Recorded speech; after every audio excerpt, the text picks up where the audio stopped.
Yasin qalbul Qur'an.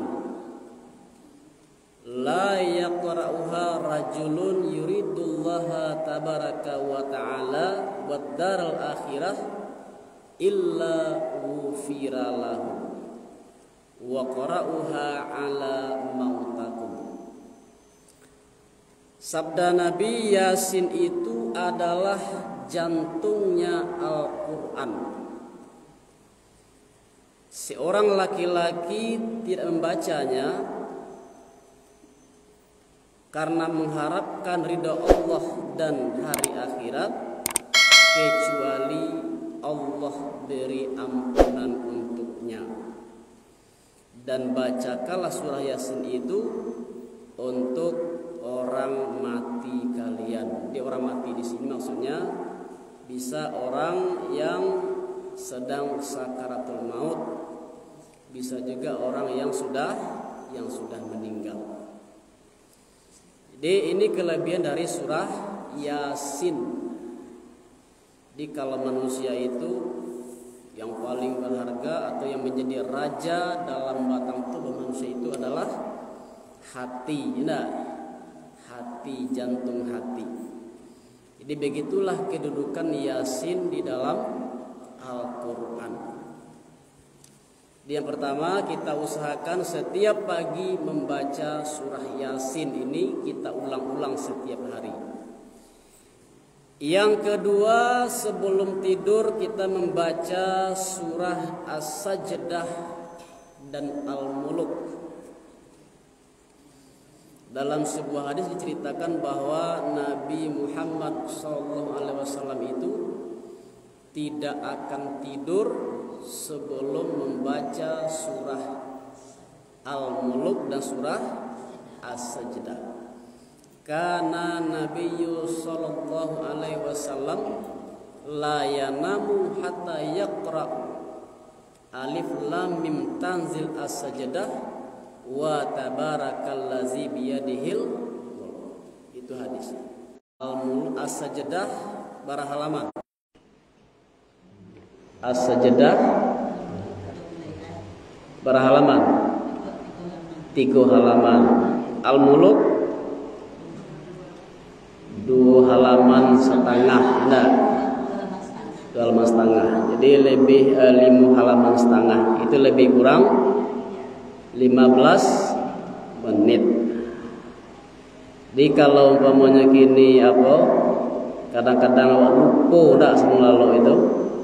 Nah, boleh kita setelah sholat Isya kita masih dalam keadaan berwudu, kita baca dulu surah Al-Muluk dan surah As-Sajdah. Kalau barek kedua-dua minimal 1. Di tak talok kedua roh bari banyak mana. Jadi kalau bari kedua jangan ditinggal sadoe. Di karajon juga dibaca juga paling kurang minimal 1. Mungkin malam ini As-Sajdah, besok malam Al-Muluk. Jadi ada kaidah usul fiqh itu ma la yudraku kulluh la yutraku kulluh. Sesuatu yang tidak bisa dikerajukan dengan sempurna jangan ditinggalkan semua. Jadi awak kadang-kadang kan mesti sempurna aja nih. Kalau tidak sempurna kadang-kadang tidak amuh aja melakukan. Jadi lebih baik sedikit daripada tidak ada sama sekali. Keutamaan dari surah Al-Mulk ini Bapak Ibu dari sabda Nabi SAW an Abdillah ibn Mas'ud qala man qara'a tabarakallazi biyadihil mulk kulla lailatin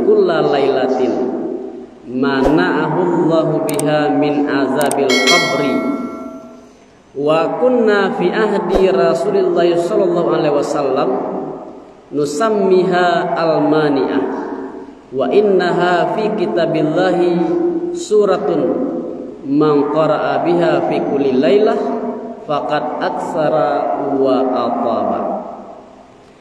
Dari Abdullah bin Mas'ud ia berkata, telah bersabda Rasulullah, ia berkata, barang siapa yang membaca Tabarakallazi biyadihil mulk setiap malam, Allah akan mencegahnya dengan sebab bacaan itu dari azab kubur. Dan kami pada masa Rasulullah SAW menamakannya dengan Al-Mani'ah. Di kata Abdullah bin Mas'ud ini, kami menyebutnya surah Al-Mulk ini dengan Al-Mani'ah. Apa itu Al-Mani'ah? Yang mencegah, mencegah dari azab kubur, atau yang melindungi kita dari azab kubur. Dan sesungguhnya di dalam kitab Allah itu ada satu surat yang mana barang siapa yang membacanya setiap malam, maka sungguh ia telah memperbanyak kebaikan.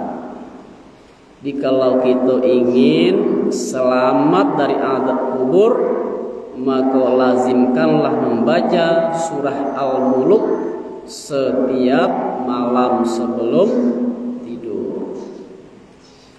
Kemudian Bapak Ibu, kelebihan atau keutamaan dari surah Al-Mulk dan As-Sajdah ini, fuddilta ala kulli suratin fil Qur'ani bisittina hasanah. Surah Al-Mulk dan As-Sajdah ini diberi keutamaan dibanding dengan surah yang lain sebanyak 60 kebaikan, itu dalam sebuah hadis. Di surah Al-Mulk As-Sajdah memiliki kelebihan 60 kebaikan dibandingkan dengan surah yang lain. Lawara Bu, Yasin, As-Sajdah, Al-Mulk. Kemudian yang keempat surat Al-Waqiah. Wa an Abi Mas'ud wa an Ibnu Mas'ud radhiyallahu anhu qala sami'tu Rasulullah sallallahu alaihi wasallam yaqul man qara'a surat Al-Waqiah fi kulli lailatin lam tusibhu faqah. Barang siapa yang membaca surah Al-Waqiah setiap malam, maka ia tidak akan ditimpa kefakiran selama-lamanya.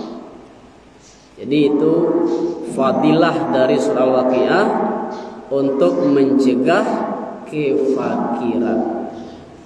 Nabi itulah menjamin siapa yang melazimkan membaca surah Al-Waqiah setiap malam, insya Allah ia tidak akan ditimpa kefakiran. Apa kefakiran Bu? Ada fakir, ada miskin. Fakir itu di bawah miskin. Kalau fakir, kalau miskin itu ada penghasilan tapi tidak mencukupi. Kalau fakir itu tidak ada sama sekali. Tuan Bapak lebih parah karena itu fakir. Jadi bagi kita Bapak Ibu itu tidak penting. Yang penting kalau Nabi menganjurkan membaca surah itu tiap hari, maka itu lebih baik kita amalkan. Di faidah-faidah fadilah-fadilah itu sebetulnya hanya untuk memberi kita motivasi. Yang sebenarnya adalah kalau Nabi mengamalkan, itu juga kita mengamalkannya. Sedangkan Nabi sendiri mengamalkan, apalagi kita umat Nabi. Jadi kaji kita pagi gini, kita tambah karajo Bu, nama ada. Jadi bertambahnya karajo, tapi kebaikannya untuk kembali kepada diri kita sendiri. In ahsantum ahsantum li anfusikum wa in asatum falaha. Siapa yang berbuat baik, maka kebaikan itu kembali ke diri sendiri. Siapa yang berbuat kejahatan, maka kejahatan itu juga ia sendiri yang akan menanggung resikonya. Jadi kita beribadah jangan kita anggap sebagai beban. Tapi ibadah itu adalah peluang bagi kita untuk mendapatkan faidah atau pahala yang banyak dari Allah Subhanahu wa ta'ala. Jadi itu Bapak Ibu, kaji kita pagi itu surat yang dianjurkan kita ulang-ulang tiap hari. Diulang balik, yang pertama surat Yasin setiap pagi. Kemudian surah Al-Mulk dan As-Sajdah sebelum tidur. Kemudian surah Al-Waqiah setiap malam. Kemudian setiap hari Jumat seminggu sekali kita anjurkan surat Al-Kahfi. Ini kata Nabi itu untuk melindungi kita dari fitnah Dajjal. Jadi semoga apa yang kita bahas pada pagi itu bisa kita ambil manfaatnya. Amin amin ya rabbal alamin. Subhanallah bihamdika asyhadu an la ilaha illa anta astaghfiruka wa atubu ilaik. Assalamualaikum warahmatullahi